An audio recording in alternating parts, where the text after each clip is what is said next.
د پیښور په ګلبرګ سیمه کې د اذان کورنۍ چې لا هم په ویر اخته ده او د 9 ورځو تیریدو وروسته د خپل غوټۍ ماشوم جسد ته په تمدي دوی وای په کوممرای کې د اذان د خپل کور وتلو ته یوازې په دې غاړه خو دی وا چې د په اروپا کې خپل ژوند لا د خوشحالي موقع عمومي خو نو خبر چې مزل تبا د رسیدو وړاندې د سمندر د ظالمو سپو ښکار شي خدا خلق د پردو بچو حقیقت ته مرګ په سراغ استدا دا ټول دروغ وي خپل پیسو د پاره بس کارو شو کوونو شلو بس الله دې مل شبه د اخیری سو کلونو چې د پاکستان څخه د انساني قاچاق شمیرې نور هم په زیاتېدو دي ماهران وایي د دې علت په هیواد کې د بیروزګارۍ کچا سیوا کېدل او اقتصادي بدحالي دا چې له عمله دغه ایجنټان بیا د خپل ګټې په خاطر کومره ماشومان او د دوی کورنۍ دغه د خطر ور سفر ته قانع کولو کې بریالي شي تر قانون هم د 1979 امیګریشن لا باغې کې دا د چیرې یو غیر قانوني ایجنټ یا غیله سزا ملاويږي چې یو د مور بچي ولېږي 14 سال کې د دغه کې سیکشن دی 22 18 بي 22 بي او بل دا چې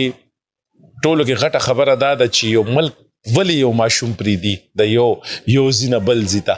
دام د ملک تبعیدا سوالس کلن اذان یوازنې تنو چې د خپل روخانه سباون په خاطر یې اروپا خپل مزل ګڼلې وو د کلی او کوسي څخه د دین وړاندې هم یو شمېر تنان د کشتۍ د لاري او یا په ځمکنۍ لار اروپا ته رسیدو د پاره د خطر سفر سره لوبېدلې دي دا جی پیدل لاری دی باندې 32 ورځې سفر کې وبني روټې نو زما رور چې کم دی کنه هم په دې لارو باندې تلې دي او اووي چې دا لارې ډېرې سختي او په دې لارو باندې تاسو مزه